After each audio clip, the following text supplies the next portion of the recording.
I believe that as leaders, we are a primary source of inspiration and motivation for our team members.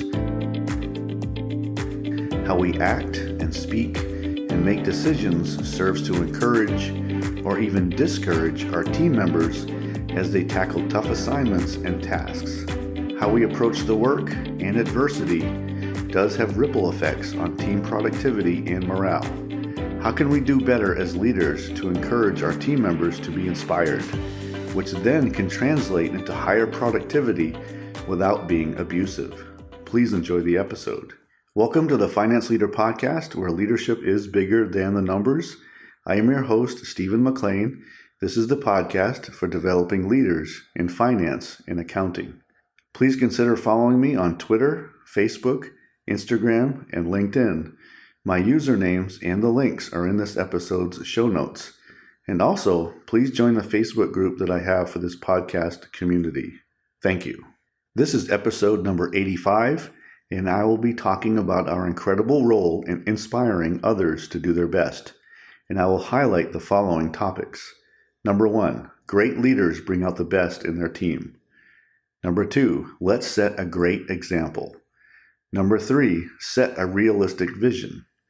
And 4, help others achieve their purpose and goals. Author and leading expert on positive thinking, Norman Vincent Peale said, "Change your thoughts and you can change the world." Leadership is about making everyone around us better. It's about communicating a clear direction and providing purpose to what we get to do every day. It's supposed to be inspiring, not demoralizing. Do you offer clear, consistent guidance every day, or are you changing direction often, which then confuses your team and they don't know what to do? Conflicting messaging will paralyze a team. If you can, reflect back on the worst supervisor you had. This may be very traumatizing, but it's important. They may have been abusive or selfish, or maybe a person who made life unbearable for you. We want to work hard to avoid that behavior and those actions. We don't want to make our team members feel how we felt during our worst experiences. Break the pattern of bad bosses. Don't be them. Be someone who will inspire others to be their best. Do you bring out the best in the people who surround you, or does the opposite happen? It comes down to approach and attitude. Do you have biases that you are unaware of, but others see and experience from you? You may not even realize that your behavior and words are shaped by a deep bias in your thought process, which is affecting how you treat certain people. We will always begin our journey to inspire others by setting a great example ourselves, a humble example. Your actions, your words, and your behavior matter. It sets the tone on the team. It can set the culture and also the expectations. Every leader wants a team culture where we have the highest productivity and everyone gets along. Well, that's unrealistic without some work, and even then, it may be impossible to achieve, but you can make small improvements. Micromanagement can destroy a team. I have endured it many times myself. When a leader micromanages every move on the team, it holds back the team's best ideas and best intentions. It means you don't trust anyone. Your team will feel belittled and not appreciated. They will know that you don't value them. Can you listen with compassion? Can you guide without being critical? Can you challenge your team without it being about you? Develop your team not so that it makes you look good, but it helps them grow as people and helps them get new opportunities and to develop new skills and abilities. Do something that brings out their best, not something that gives self-doubt and makes them feel miserable. In finance and accounting, this topic is more important than ever. We deal with a daily grind of tasks, from dealing with monthly close to providing analysis, especially when the numbers are not leaning in the direction that everyone was hoping for. We deal in adversity all the time. People want their numbers to be what was expected. Have you ever felt like you lost your team because of something you did or said? How do you get beyond that? You have to build trust again. You have to carefully watch your words and actions.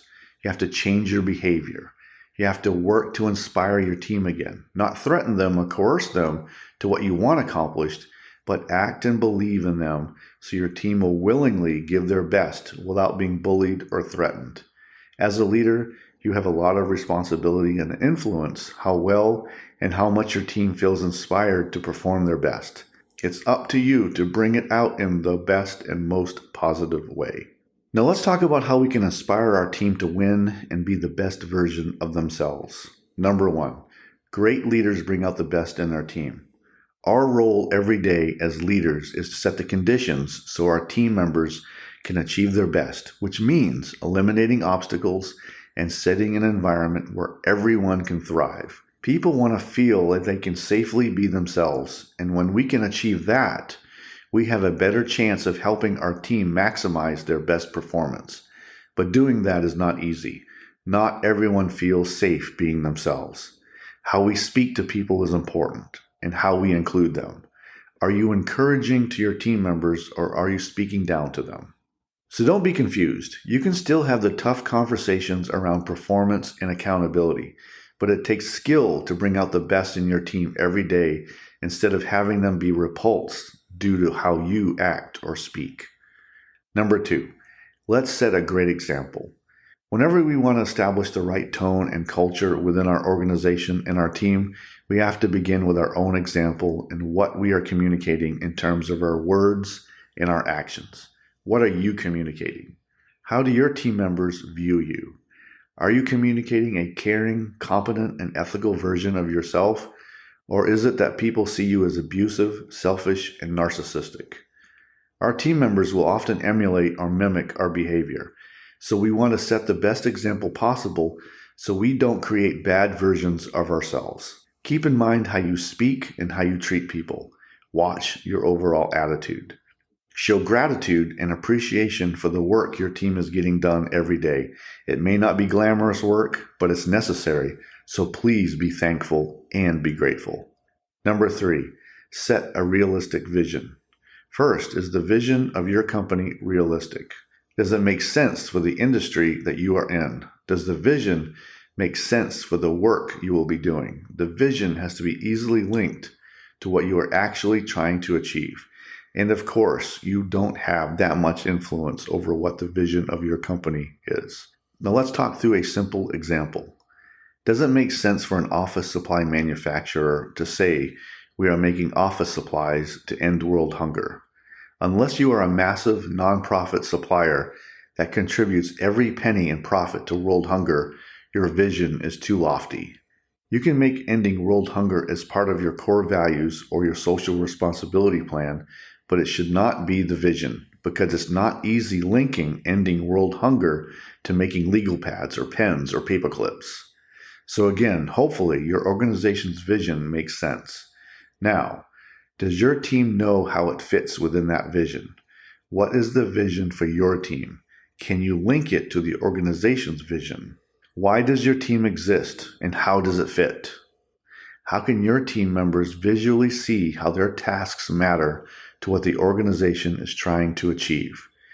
And without creating a lofty, unrealistic vision, can you communicate to your team that they do matter and help them see that their daily work contributes to the overall success? Number 4, help others achieve their purpose and goals. This is what leaders do. We help others achieve their goals. We strive to make others better, especially for the people who are doing the heavy lifting of tasks every day. When a leader thinks somehow their work alone is the only reason their team is successful, then we have a big problem. You are not the sole reason why the team is successful. We need you to do your job in setting the conditions for success, eliminating obstacles, and ensuring your team has the right resources for excellence. We need to choose our words carefully, and our actions should be the highest regarding ethics and expected standards of behavior. So what tools do we have to help our team? The most important is the weekly one-on-one session. I believe in the one-on-ones. These are especially important to growth and communication and to be aligned on goals. Another is the individual development plan, where we can focus on long-term goal accomplishment. Having a plan is important, and your feedback is also very critical in helping your team succeed. I also believe in being aligned on priorities. Communicate often and ensure everyone is aligned on priorities, which could shift. That happens, and that is okay. And as long as you communicate what has shifted or what has changed in your priorities, it will help your team succeed every day. I'm also asking you not to do something. Don't talk down to your people, no matter what. No matter how you feel about your contributions and your own work ethic, don't make others feel small, because you will lose your team forever if you do that. Don't humble brag. Don't broadcast your own accomplishments or how hard you work every day. You will lose the respect of your team. Continue to listen and guide. Inspire me, and please don't talk down to me. And any attitude of acting or being superior will not help in any way. Now for action today, how are you inspiring your team, or do you need a little work? Please take a moment to write down a few ideas about how you can help your team become their best selves and to achieve their goals. What can you do differently so they enjoy what they do and bring their best every day? Can you change your line of thinking or approach? What words and actions and behaviors can you show your team that you believe in them and that they matter?